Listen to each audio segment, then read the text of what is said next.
Chương trình được mang đến bởi Maybe, nền tảng khai phóng những tiềm năng.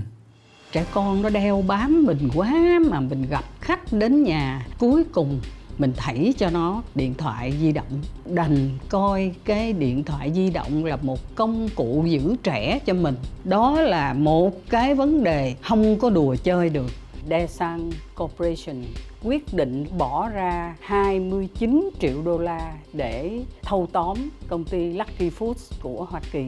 Thành phố Sydney yêu cầu cấm quảng cáo những cái thức ăn không tốt cho sức khỏe. Cuộc chạy đua về trí tuệ nhân tạo giữa Trung Quốc và Hoa Kỳ đang bắt đầu căng thẳng. Chào các bạn, đây là 5 phút chuyện thị trường và tôi là nhà báo Kim Hạnh.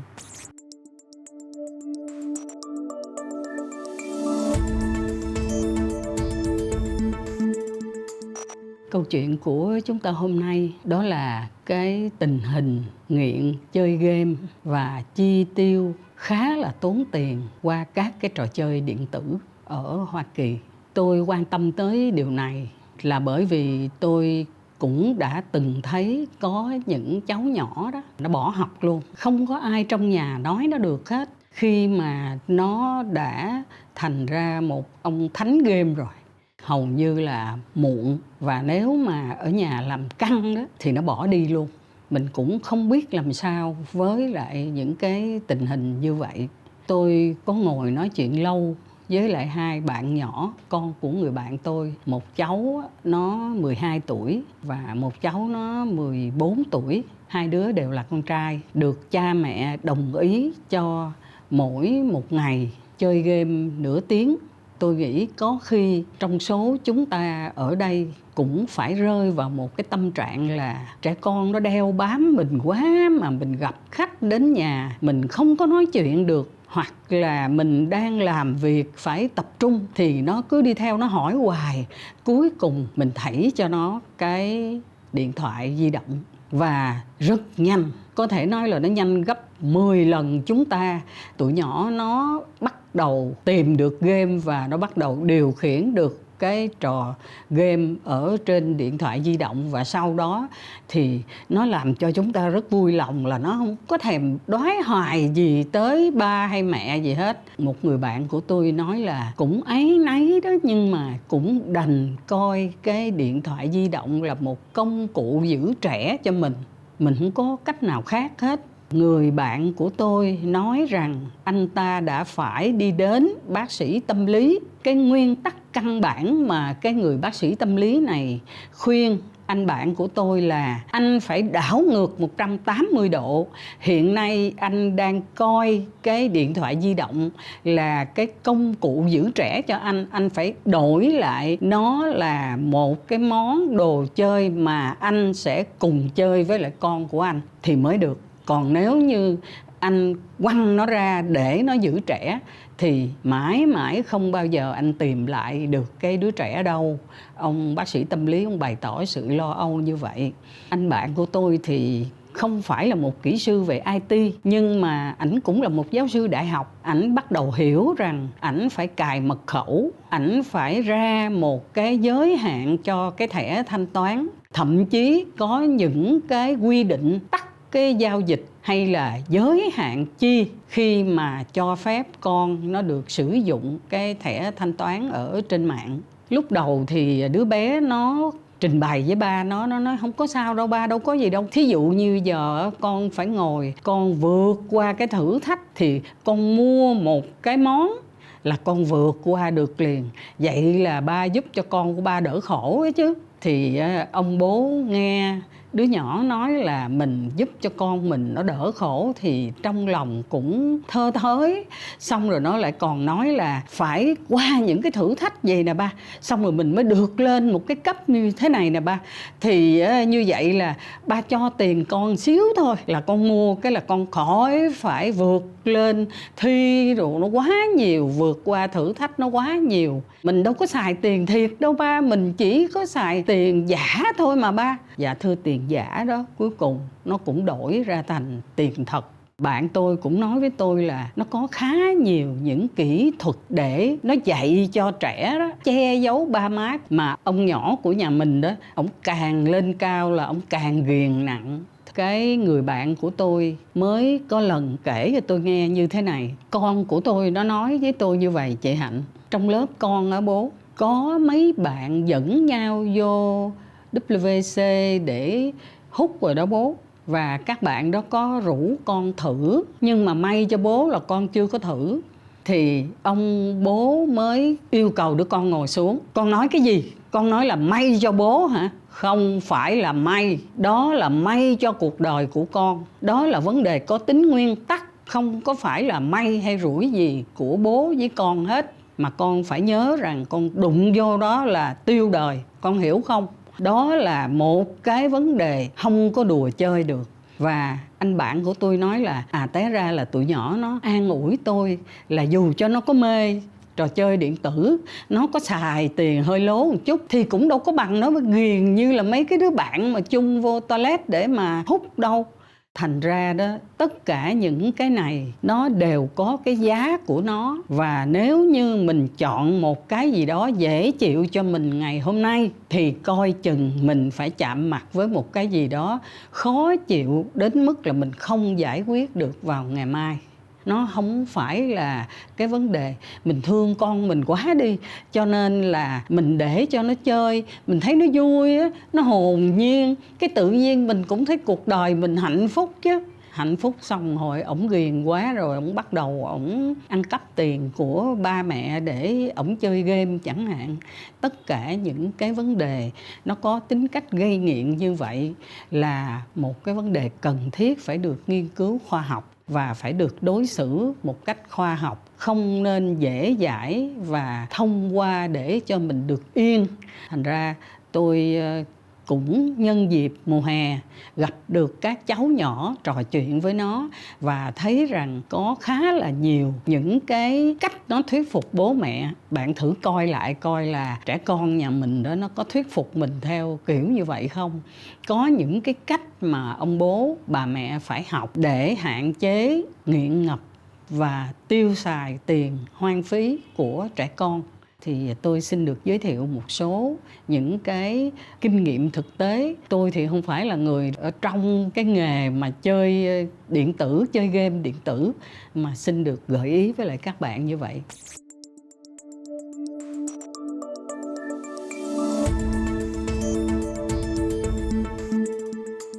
Câu chuyện tiếp theo ngày hôm nay là có một công ty lớn của Hàn Quốc. Họ chỉ có sản xuất một cái đặc sản rất nổi tiếng của xứ này là kim chi, tên là Daesan Corporation, quyết định là mua lại một công ty lớn của Hoa Kỳ tên là Lucky Foods. Công ty Lucky Foods là một công ty có trụ sở ở tại Oregon và cũng chuyên tâm bán hàng thực phẩm của châu Á ở trên đất của Hoa Kỳ. Daesan Corporation thấy rằng là mình có triển vọng thị trường quá lớn ở tại Hoa Kỳ, vì mong muốn của Daesan Corporation là trở nên một đơn vị độc quyền cung cấp thực phẩm châu Á cho các cái gia đình ngày càng đông, càng có những cái vị trí trong cái đời sống kinh tế xã hội của Hoa Kỳ.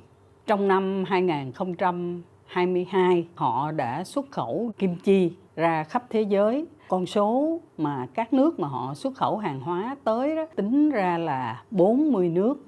Cái sản phẩm mà nổi tiếng của công ty Daesan tên là Jeongga Kim Chi chiếm tới 60% tổng số các sản phẩm mang tên là kim chi xuất khẩu ra thế giới.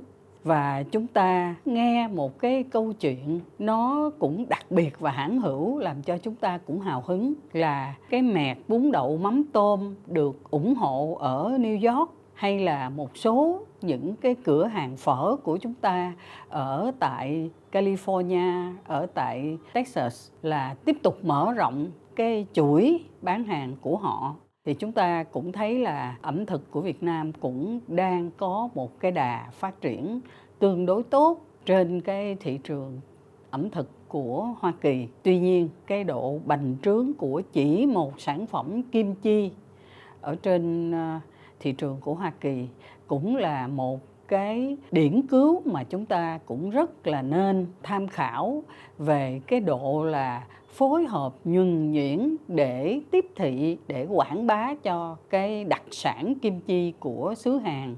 Không phải chỉ qua các cái chuỗi cửa hàng mà thôi, mà còn là cái việc người ta mở những cái lớp dạy, người ta mở những cái festival, và kể cả trong những cái phim ảnh cái đặc sản kim chi cũng luôn luôn được nhắc tới.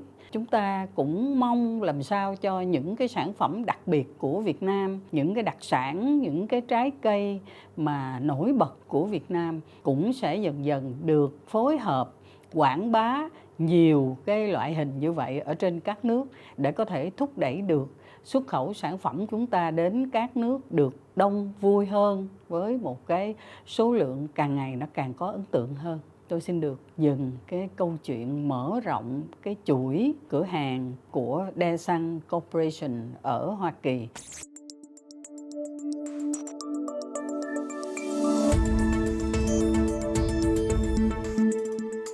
Câu chuyện tiếp theo của ngày hôm nay là một cái quyết định hầu như là sẽ diễn ra ở tại thành phố Sydney của nước Úc ngày 19 tây tháng 6. Một nghị sĩ độc lập của Úc, cô Sophia Scams, đã trình ra một cái dự luật là yêu cầu sẽ phải cấm quảng cáo những cái thức ăn không tốt cho sức khỏe của các cháu, của các thiếu niên trong cái thời gian từ 6 giờ cho tới 9 giờ 30 trên tất cả các phương tiện truyền thông và truyền hình của cái thành phố này.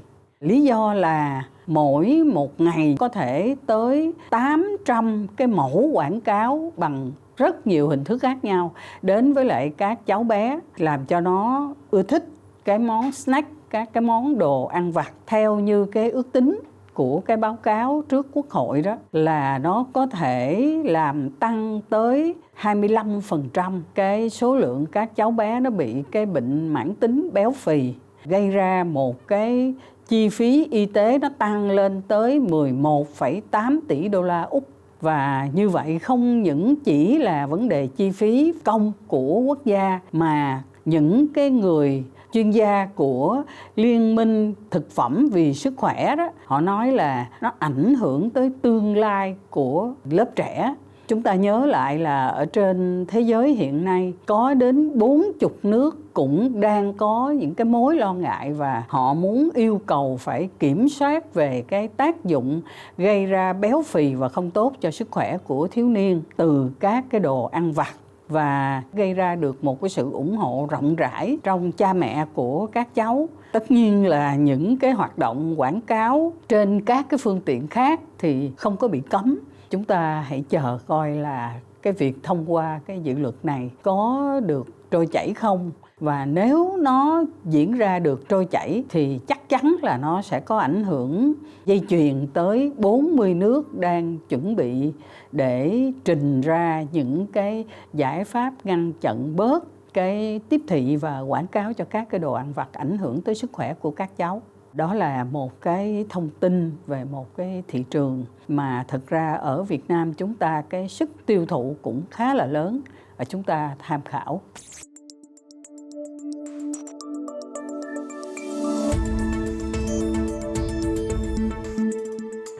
Câu chuyện tiếp theo của ngày hôm nay là cuộc chạy đua về công nghiệp bán dẫn giữa Mỹ và Trung Quốc trong cái việc là đào tạo, chuẩn bị cho trí tuệ nhân tạo AI. Chúng ta nhớ là từ tháng 10 năm 2022, chính phủ Mỹ đã đưa ra những cái quyết định rất là chặt chẽ trong cái việc là bán các cái loại chip về công nghiệp bán dẫn cho Trung Quốc, nhằm hạn chế cái sức cạnh tranh của công nghiệp bán dẫn. Và đây là một cuộc chạy đua đang bắt đầu căng thẳng giữa Mỹ và Trung Quốc.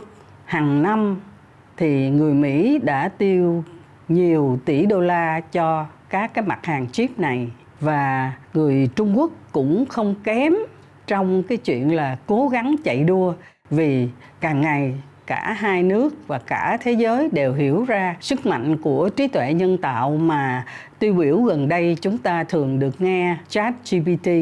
Mới đây, chính phủ Mỹ lại tiếp tục đưa ra những cái quy định để đóng băng cái công nghiệp bán dẫn của Trung Quốc. Nvidia đã bắt đầu đưa ra H800 thay cho A800. Người ta còn nghe cái thông tin là Tencent họ đã bỏ ra tới một nửa thời gian hoạt động của cái tập đoàn này để nhằm vào cái việc là huấn luyện các chuyên gia về trí tuệ nhân tạo của Trung Quốc trong cái cuộc cạnh tranh này. Hiện nay cũng theo Reuters thì một hãng của Mỹ mà đầu tư nhiều nhất cho trí tuệ nhân tạo đó là họ đã chi tới 26,6 tỷ đô la một năm cho hoạt động của mình. Trong khi đó thì toàn bộ Trung Quốc chi 15 tỷ đô la và các cái hãng như là Baidu, SenseTime, Alibaba đều đang tập trung tối đa cho cuộc chạy đua về trí tuệ nhân tạo. Thật ra chúng ta hiểu rằng dẫu là 15 tỷ đô la hay là 26,6 tỷ đô la, con số đó nó chỉ quyết định một phần. Quan trọng hơn là cái nền tảng của công nghệ của quốc gia đó. Cho nên cho tới bây giờ thì Trung Quốc cũng đã đuổi theo được tới 15 tỷ đô la. Còn Hoa Kỳ, cái nền tảng về công nghệ lâu dài vẫn tiếp tục được bồi đắp bởi tất cả những cái hãng công nghệ cao cấp của họ. Và cuộc chạy đua chắc chắn còn hứa hẹn rất là căng thẳng và cũng rất là hấp dẫn. Chúng ta sẽ tiếp tục theo dõi cuộc chạy đua này. Và chúng tôi xin được tạm dừng cái câu chuyện về cuộc chạy đua AI giữa Trung Quốc và Hoa Kỳ ở đây. Và xin hẹn các bạn trong 5 phút tiếp theo.